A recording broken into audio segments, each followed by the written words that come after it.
Okay, let's start talking about our introduction here to three-dimensional figures. So if we're thinking in terms of things we've done in this course, up until this point in the course we've been in quote-unquote flatland. We're leaving flatland and going to spaceland for the final section here. We're going to focus our study on things called, something called a polyhedron, which is similar to a polygon but for 3 dimensions. A polyhedron is a 3-dimensional figure made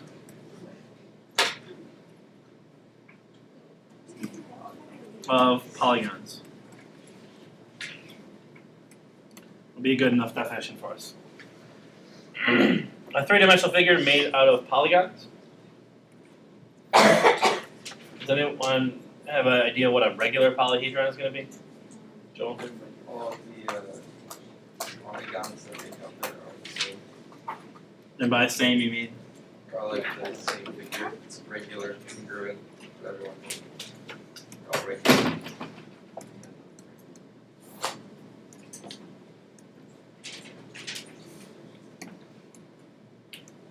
Whose, we'll call them faces, are all regular polygons.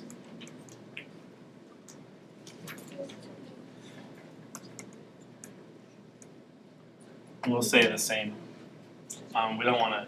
A regular polyhedron won't be made of like different regular polyhedrons. So like triangles. All equilateral triangles, all squares, all regular pentagons. But they could be. Say that again? Yeah, they could be any one of those, but they're all, whatever you pick, they're all, say, all equilateral triangles. You won't have like the equilateral triangle and then square. Like you won't be able to, you won't make a regular polyhedron. Is it ranking? Does the same polyhedron have to have the same shape? Not at all. Note that any polyhedron can be, you can make out of, if you can construct using whatever polygon you'd like. However you want to construct them, you're free to. But if they're going to be regular, they're going to be all the same, and they're all going to be all regular. Last but not least, as far as defining things here, we're going to talk about convex polyhedron. We should hopefully recall concave and convex polygons from before. So, anyone remember what a concave or convex polygon was? Like where the sides go towards the middle. Okay, so we can imagine like a concave polygon looks something like, I mean, here's an example of one. There's a concave pentagon. Did anyone remember the definition? Like how we, like the test, I guess, or definition or test, Kate? If you like follow all the lines like on a triangle, you go and draw a continuous line on all the sides. They like. And then does what? They like go through the shape and then. Okay. Yeah, that's one. That's certainly one way to define it. Joel, do you want to add something to it? It's something I can do with the outer angles. I like the outer angles all like that, 360. We saw. Well, we had a formula for calculating the interior angles of a convex polygon, but I don't. But that didn't necessarily define what it was. We were able to calculate them though. You're absolutely right. I want to stick with with Kate's idea here. A convex polyhedron. Well, you're gonna not like this, but I'm gonna start by calling it not.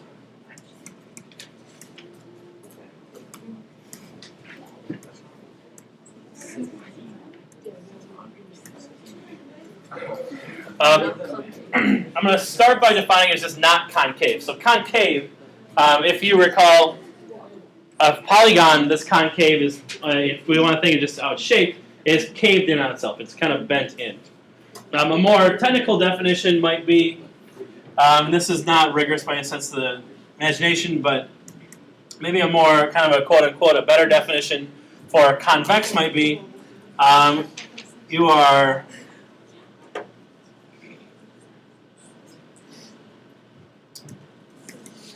any line through the polyhedra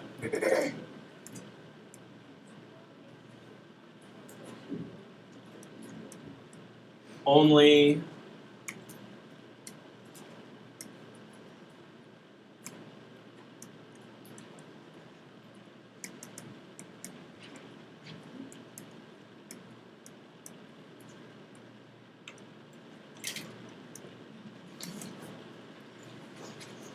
maybe it's slightly more technical but not rigorous definition could be any line that goes through the polyhedron only can intersect two faces. Therefore, if it is concave, then you could find the inverse, or you could find the inverse of this definition, or the inverse or converse. They're logically equivalent. That says that you can find a line that will intersect more than two faces if it's concave, which should make sense. If it's dented in on itself, you should be able to like poke a line through like a 3D solid and come up with it hitting more than two of the faces. Okay, so our first little bit here, notice that in the directed series I say to name these polyhedra. We're going to kind of avoid that for right now. And on your homework, you can also cross off that. We're going to name polyhedra starting tomorrow when we actually talk about various polyhedra. I don't really want to get into naming them like now.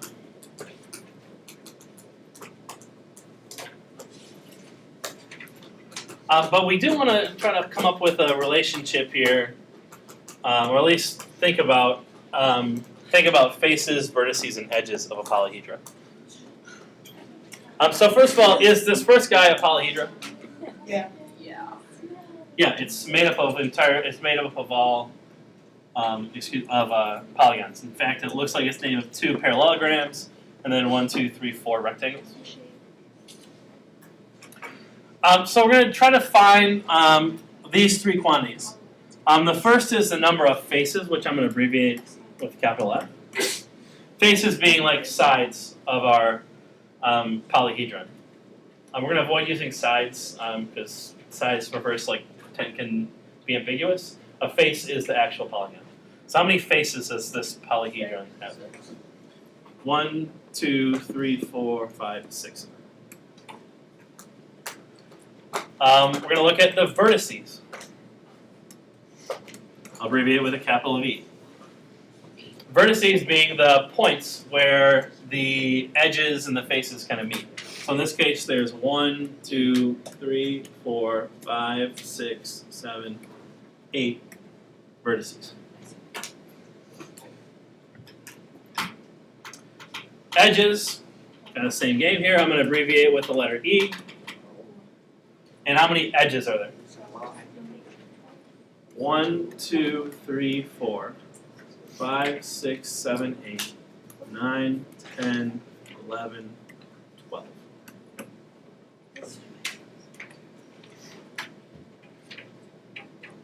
Okay. 3 relatively important quantities that describe a polyhedron. How about the middle thing? Is that a polyhedron? Why not?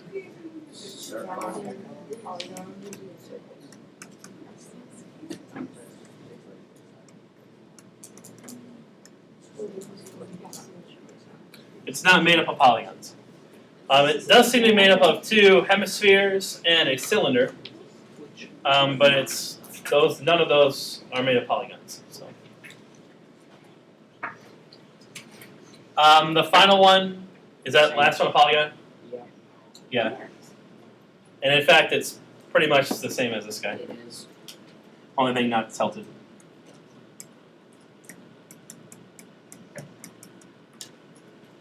So, all the properties are equal.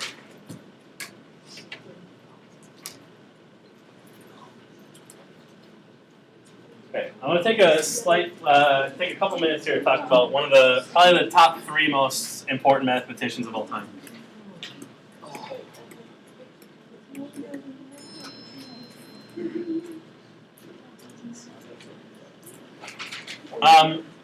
This theorem is named after a mathematician called Leonard, whose name is Leonard Euler. His name is pronounced Euler, not Euler. It's Euler. He's Swiss. He's did most of his work in the mid 1700s. I think it was 1700s. When you think of the history of mathematics, there are three names that you need to know. The first is Archimedes. If you are familiar with, ever heard of Archimedes, he's a Greek philosopher / mathematician who spent a lot of early work. Him and a guy named Euclid kind of talked about geometry a lot. Founded geometry, as we know. Another guy you need to know is Isaac Newton. If you've ever heard of Isaac Newton, you know who Isaac Newton is. Hopefully. At this point in time, I sure hope so. Isaac Newton was not only a famous scientist, but he was one of the co-founders of the study of calculus, and amongst other things. He is another just brilliant genius in terms of humanity.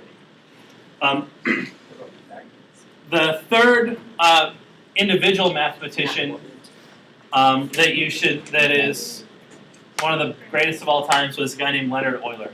He's Swiss.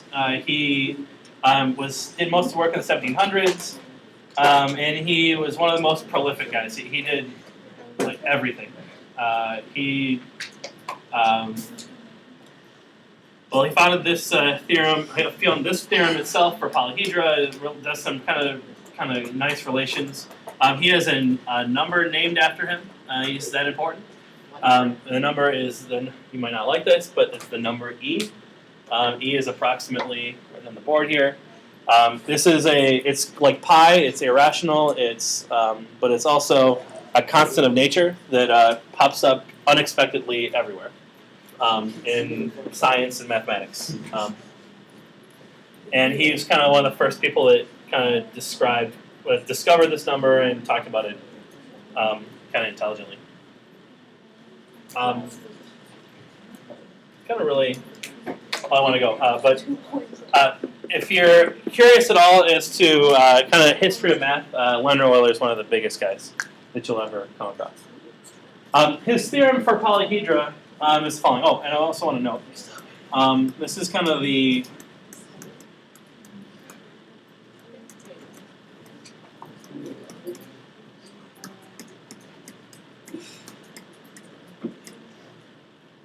this theorem is actually, it's going to look relatively simple. It is. It's simple to the point of being elegant.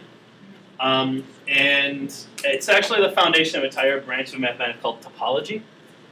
You probably have heard of topography, hopefully, at least if Mrs. Bayes has done anything, she's taught you about topology at some point, looking at like the surface of the Earth and looking at topographic maps and things like that. The mathematical study of topology is very similar. It studies surfaces and descriptions of figures, whether they be two-dimensional, three-dimensional, or higher dimensional. If you want to get more abstract, you can think about them in terms of those. But this theorem kind of is one of the big questions that kind of drove this entire field. This is actually one of the more new branches of mathematics. You want to think. A lot of people don't think math changes. But in fact, math is ever evolving, and this came up in like the early 1900s. Is when this kind of exploded. If you want to do a little more research, you're welcome to, but kind of there. Anyways, Euler's theorem. It's very, very elegant.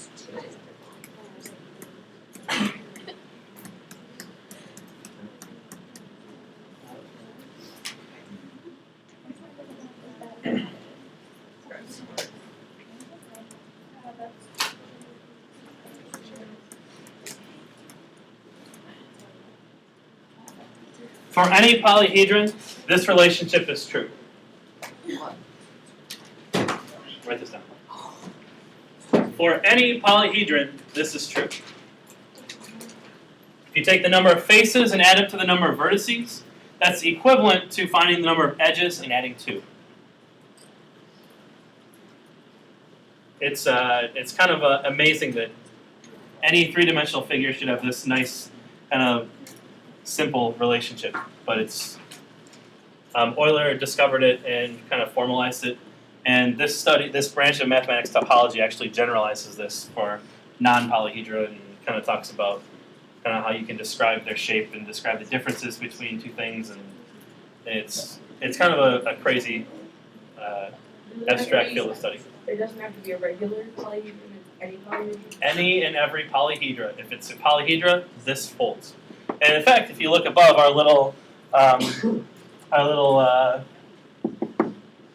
guess this would be this four-sided, this six-sided figure, excuse me, holds as well. 6 plus 8 is 14. 14 is the same as 12 plus 2. These things, this is true for any polyhedron. So you can actually, you can use this idea to help make some calculations faster, or maybe less error prone is what I use it for. So I found that it's easier to count the number of faces in the vertices and not lose track of them than it is to try to count all the edges, because I generally lose track of like what edges I've counted, what I haven't, where I'm at, so on and so forth.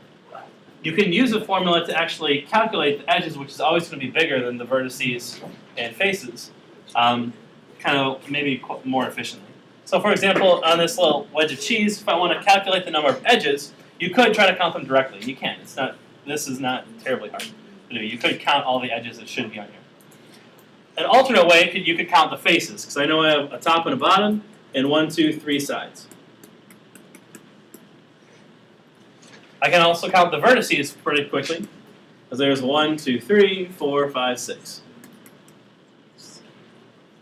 So Euler's theorem tells me that if I take 5 plus 6, that should be equal to the number of edges plus 2. Or 11 equals the edges plus 2. This says that there better be 9 edges. You could count them all directly, but as I just said, I tend to lose track of all the edges like really easily when I'm counting. So this can be an easier way. Same with this kind of triangular pyramid here. If I look at the number of faces, there's 1, 2, triangle on the backside, triangle on the bottom is 4. But I count the vertices, there's 1, 2, 3, 4 as well.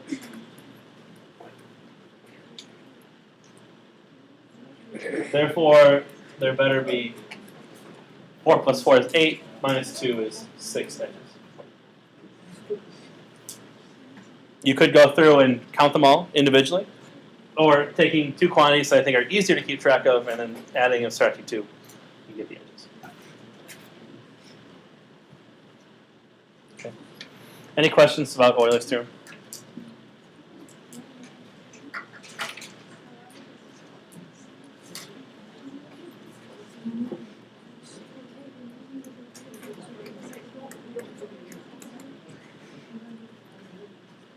There are 5 important specific polyhedra that you're going to need to be familiar with. They're called the Platonic solids. Platonic, named after Plato. If you've ever heard of Plato before, founder of modern philosophy. I hope you've heard of him, or at least tangentially. Plato theorized that there was like ideals, and you could live up to it like a Platonic ideal, like a perfect type of like just about anything. Like there's a Platonic student out there somewhere. It's just like the ideal like person has the ideal qualities that somewhere, some forth. Well, he generalized it to mathematical figures as well. And in terms of 3D solids, there are 5 Platonic solids. These Platonic solids are also the only regular, well, are also the regular solids.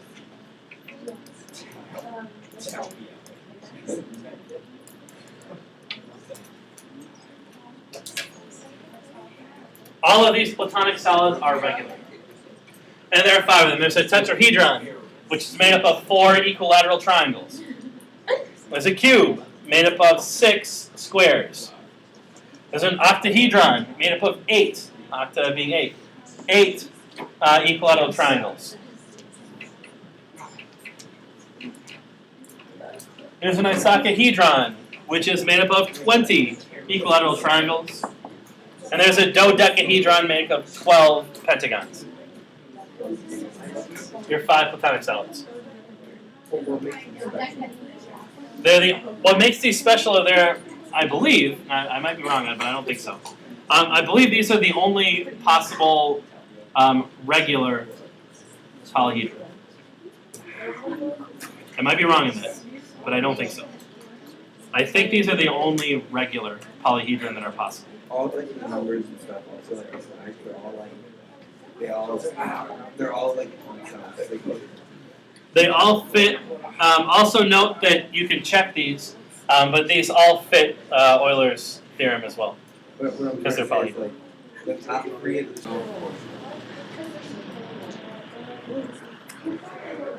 Last but not least, just briefly talking about cross sections. We're going to look a little more into these when we talk about volume and cross sectional area. A cross sectional area. We want to be able to hopefully visualize what happens when I slice a 3-dimensional figure by a plane and decide what comes up. So, for example, I have this cylinder, and I slice it horizontally through with a plane. What figure is formed in here? Circle.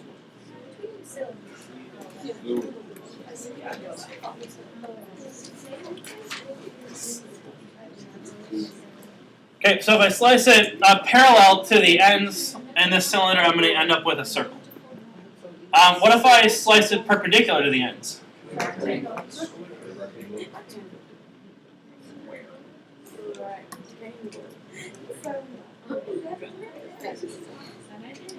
Does anyone know what figure you get when you slice it at a right angle? It's an oval. Anyone know a better name for an oval? Ellipsis. An ellipse. Steven, you let us stray.